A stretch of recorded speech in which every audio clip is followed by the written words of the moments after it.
오늘 우상 숭배한 사람이 한 3천 명 정도 되는 것 같아요. 3천 명 가량을 죽이니라 이렇게 이야기를 합니다. 자, 오늘 본문은요 크게 두 부분으로 나누어집니다. 25절부터 29절에 보면 우상 숭배자들을 죽이는 장면이 나옵니다. 그리고 30절부터 35절에는요 시내산에서 한번 중보기도했던 모세가 재차 하나님 앞에 중보 기도하는 모습이 기록이 되고 있습니다.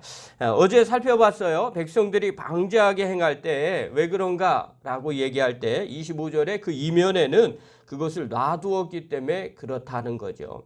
어저께도 말씀드렸던 것처럼 우리가 좀 마음 가운데 생각을 해봐야 돼요. 신앙생활 할 때 항상 조심하고 또 조심해야 됩니다. 지도자의 잘못된 가르침이 오히려 백성들을 방지하게 행할 수 있게 되는 거죠. 이것은 좀 되게 조심스럽지만 부모님의 잘못된 가르침 때문에 자녀들이 잘못될 수도 있다는 거예요. 이건 100%는 아닙니다.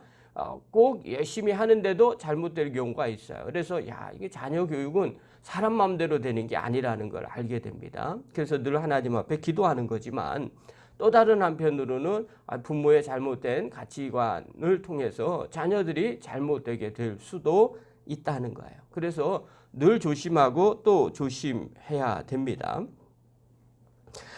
오늘은요 우상 숭배 죄를 지은 이스라엘 백성들에게 모세가 조치를 취하는 내용이 나와요. 26절 한번 보십시오. 26절 읽겠습니다. 시작. 이에 모세가 진문에 서서 이르되 누구든지 여호와의 편에 있는 자는 내게로 나오라 하매 레위 자손이 다 모여 그에게로 가는지라. 자, 모세가 뭐라고 질문을 하냐면 여호와 편에 있는 자는 나오라 이렇게 말하죠. 자, 이 여호와의 편에 있는 자라는 문장을 직역을 하면 어떤 의미냐면요. 여호와를 위하는 자가 누구냐? 이렇게 직역할 수 있어요. 또 다르게 직역한다면 누가 여호와를 위하는가? 이렇게 직역이 돼요. 그러니까 이것은 질문을 하는 거죠. 지금 우상 숭배죄를 범했어요. 금송아지를 만들었고요. 그것을 전부 다 불살라고 태워버리고 그리고 마시게 하고 그 다음에 모세가 한마디 하는 거예요. 여호와를 위하는 자가 도대체 누구냐? 여러분들 중에 또 여호와 편에 서는 사람들이 누구냐? 이렇게 질문을 하는 거죠. 자, 그러면 모세가 왜 이렇게 질문을 했을까요? 성경은 왜 이것을 질문식으로 이야기를 할까요? 이 말은 너희들 스스로 한번 생각을 한번 해보라는 거예요. 그러니까 자신이 여호와를 위한 사람이라면 그 사람이 누군지, 내 자신이 여호와를 위한 사람인지, 지금 이 상황 가운데서 여호와를 위한 사람인지, 그런 사람이라면 자기가 질문해서 자기가 그 대답을 갖고 있다면 그 사람들은 지금 나오라는 거예요. 그러니까 자신이 스스로 선택하고 결단을 촉구하는 거죠. 너 지금 하나님의 사람 맞느냐? 지금 하나님 편에 서고 있는 것이 맞느냐? 그렇다면 그 사람 나오라는 거예요. 자, 이 말은요, 이 말을 들을 때 이 말은 다른 말로 의미를 하면 회개를 촉구하는 말이기도 하겠죠. 또 다른 한편으로는 경고를 촉구하는 말이겠죠. 내가 이걸 깨달은 사람은 내가 하나님 편에 서야 될 텐데 이렇게 생각을 하겠죠. 또 다른 한편으로는 너 하나님 편이 아니면 지금 뭐 하는 거야? 멸망당할 수밖에 없어 라는 경고예요. 누가 제일 먼저 나왔을까요? 레위 지파 사람들이 나왔다고, 레위 자손들이 나왔다고 이야기를 해요. 그런데 레위 자손을 빼고 누가 나왔느냐? 첫 번째, 우상 숭배 가담하지 않았던 사람들이 나왔을 거예요. 그래, 저건 잘못된 거야. 그런데 내가 힘이 없어서 말을 못했을 뿐이야. 아니면 내가 말렸는데도 저 사람들이 저렇게 했어. 저건 분명히 하나님이 원하는 게 아니야 라고 생각했던 사람들이 나왔을 거예요. 그 다음에 또 누가 나왔냐면 맞아, 그거 정말 잘못한 일이야. 내가 이거 왜 했지? 다시는 이렇게 하지 않아야 되겠다 라고 죄를 누이친 사람들이 나왔을 거라는 거예요. 어찌됐든 간에 자기 스스로가 하나님의 편에 서는 사람이라고 결정을 하고 나왔을 거예요. 근데 그 사람들이 레위 자손이었어요. 자, 모세가 하나님 편에 선 이 사람들에게 명령을 해요. 27절과 28절이에요. 읽겠습니다. 시작. 모세가 그들에게 이르되 이스라엘의 하나님 여호와께서 이렇게 말씀하시기를 너희는 각각 허리에 칼을 차고 진 이 문에서 저 문까지 왕래하며 각 사람이 그 형제를, 각 사람이 자기의 친구를, 각 사람이 자기의 이웃을 죽이라 하셨느니라. 레위 자손이 모세의 말대로 행하매 이날에 백성 중에 3,000명 가량이 죽임을 당하니라. 모세 자손이 나왔거든요. 레위 자손들이 나왔습니다. 그들에게 이야기를 해요. 각각 허리에 칼을 차라. 그리고 문 이쪽에서 저쪽으로 왕래하면서 누구를 죽이라고 얘기하냐면 각 사람이 그 형제를, 여러분 우리의 형제를 죽이라는 거예요. 우리의 각 사람이 그 친구를, 내 친구를 죽이라는 거예요. 그리고 내 옆에 살았던 자기의 이웃을 죽이라는 거예요. 그런데 모든 사람을 죽이라는 게 아니라 우상 숭배자들, 너희들이 제일 잘 알고 있지 않느냐는 거예요. 지금 그 일 했을 때 누가 제일 알아요? 형제들이 더 잘 알죠. 그 다음에 친구들이 더 잘 알죠. 모르는 사람이 했을 때 저 사람 누구야? 이렇게 보여지겠지만 내 주변에서 그런 일을 하는 사람들이 눈앞에 있는 거죠. 근데 그 사람들을 죽이라는 거예요. 왜 이렇게 죽이라고 했을까? 어저께 고민 많이 했어요. 도대체 왜 친한 이 사람들을 죽이면서 이 사람들은 어떤 생각을 가졌을까? 어떨 때는요, 울면서 죽였을 수도 있을 것 같아요. 왜냐하면 형제를 죽이고 친구를 죽이고 이웃을 죽이는데 웃으면서 죽이면 그게 이상한 거죠. 그건 사이코패스죠. 아마 울면서 정말 가슴을 도려내고 뭐 세상 말로 이 일은 못하겠다고 그러면서 죽일 수도 있어요. 그런데 제일 잘 아는 사람이 그렇게 죽이는 거예요. 왜 이렇게까지 했을까? 이것은요, 엄청 무서운 거예요. 그러나 다르게 보면요, 죄의 심각성이 이 정도라는 걸 알리기 위함이에요.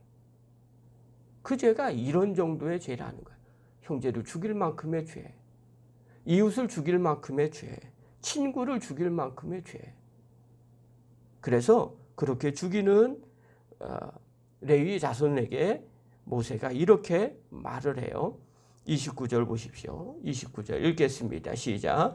모세가 이르되 각 사람이 자기의 아들과 자기의 형제를 쳤으니 오늘 여호와께 헌신하게 되었느니라. 그가 오늘 너희에게 복을 내리시리라. 여러분, 인간관계 다 끊어졌을지 몰라요.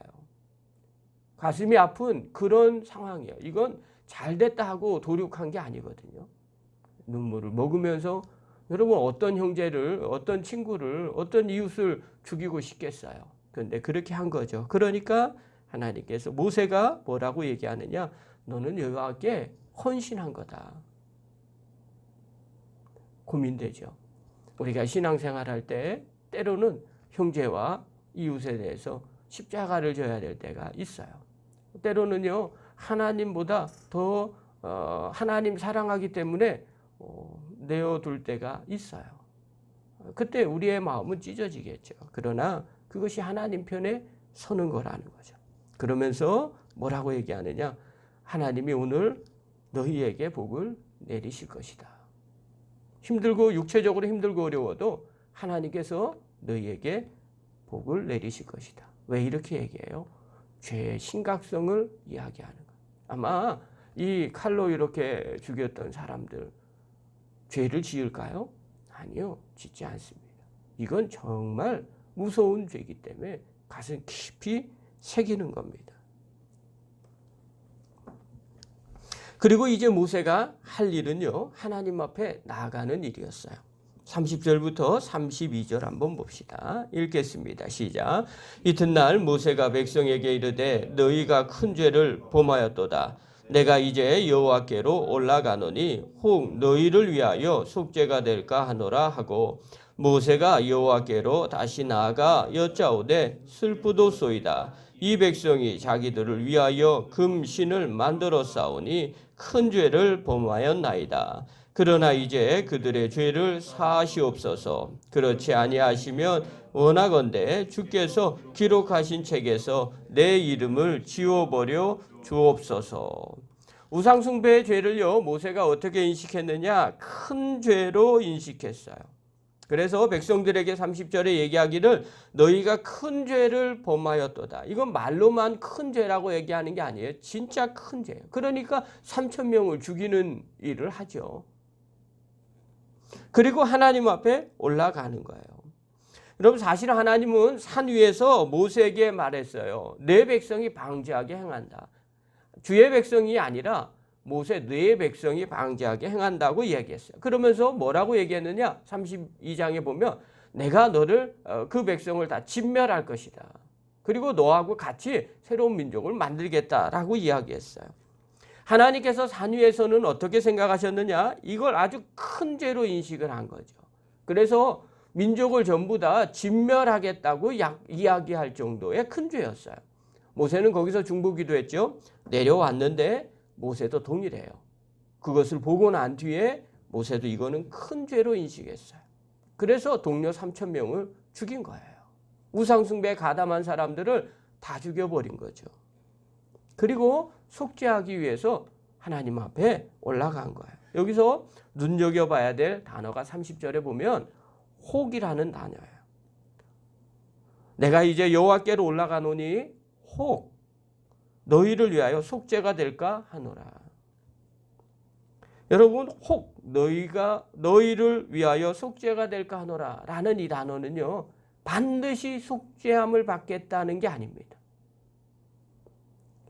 모세는 어느 정도로 봤냐면 혹이라는 단어는 혹시 하나님이 사해 주실지 모르니까 내가 가능성을 갖고 올라가 보겠다는 거예요. 이 말의 뉘앙스는요. 죄가 그만큼 중하다는 거예요. 하나님이 이거 용서 안 하실 수도 있어. 그러나 내가 혹시 모르니까 하나님 앞에 속죄하러 올라가겠어. 이렇게 이야기한 거예요. 여러분 죄의 중요성을 강조하기 위해서 큰 것을 인식하기 때문에 모세가 혹이라고 이야기를 했어요. 또 하나입니다. 이것은 다른 의미가 아니라 속죄함의 주체가 하나님이시라는 걸 분명하게 이야기한 거예요. 내가 가면 다 용서해 줄 거야. 우리 가끔 그럴 때 있거든요. 어떤 분 또 얘기해요. 내가 가면 그거 다 들어줘. 여러분 마치 자기가 그 문제를 해결할 수 있는 권한이 있다고 생각을 하는 거예요. 되게 교만한 사람이죠. 그런데 하나님께 있다고 하면 하나님이 책임질 일이고 하나님이 결정할 일이에요. 우리는 그저 물어만 보는 거죠. 우리는 그저 이야기만 하는 거죠. 여러분 모세가 죄를 지금 가볍게 여겼겠어요? 이건 아주 중요하게 여긴 거예요. 하나님이 속죄함을 주지 않으면 안 된다. 우리도 어쩔 수 없다는 인식을 가진 거예요. 여러분 이런 인식을 가진 사람은요. 죄에 대해서 무겁게 여깁니다. 저 사람이 어떻게 해줄지 모르는데 안 해준다고 처음에 얘기했는데 죄는 생명책에서 기록된 것을 빼버린다고 얘기했는데 그것을 인식한 사람은요. 내가 쉽게 죄를 짓지 않게 되는 거죠. 우리에게 주시는 귀한 메시지예요. 우리도요. 죄를 무섭게 생각을 하셔야 됩니다. 죄를 지을 때요. 그러나 죄 짓고 나면 반드시 하나님 앞에 나가셔야 돼요.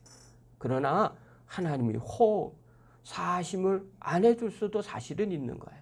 그런데 주님은 신실하신 분이기 때문에 약속을 하셨어요. 예수님의 이름으로 나와서 죄사함을 구하면 회개하면 누구나 사함을 얻게 해주신다고 약속하셨어요. 그 약속을 믿고 나가는 것뿐이에요. 실제로 속죄의 은혜는 주님께 있는 거예요. 그럼 우리는 어떻게 해요? 죄 짓고 당당하게 나간 겁니까? 또 주님이 다 용서해 줄 거야. 그러고 나가는 겁니까? 그거는요 정말 교만한 사람이죠. 하나님의 그 약속을요 이용하는 사람이에요. 주님이 그걸 모르실까요? 주님이 그렇게 얘기한 건요 진심을 다해서 죄가 있음을 고백하라는 거죠. 내가 죄인입니다. 전심을 다해서. 그래서 겸손한 마음으로 나오라는 거죠. 그렇지 않으면요 죄사함의 은혜는 없을 수 있다는 거예요. 그것은 고백이 아니기 때문에 그렇습니다. 그러므로 사랑하는 성도 여러분 늘 마음 가운데 생각하십시오. 죄는 무서운 겁니다. 그리고 죄사함의 은혜는 하나님 앞에 있어요. 우리는요 늘 겸손한 마음으로 죄를 지으면요 죄인된 심정으로 회개하는 마음으로 주님 앞에 나가셔야 돼요. 주님이요 그 마음을 받으시는 거예요. 그렇게 마음 가운데 회개함을 갖고 나가는 사람은요, 죄를 싫어합니다. 그리고 다시는 죄를 짓지 않도록 노력하게 됩니다. 그러면 점점 그리스도를 닮아가는 성도가 되겠죠. 그런 사람이 하나님의 사람입니다. 사랑하는 귀한 성도 여러분, 또 영상으로 예배드리는 귀한 성도 여러분, 늘 마음 가운데 죄의 심각성을 가지시고요. 늘 혹여나 죄를 지었다 할지라도 겸손한 마음으로 죄인된 심정으로 주님 앞에 나가서 은혜를 구하는 믿음의 종이 되기를 간절히 축원합니다. 기도하겠습니다.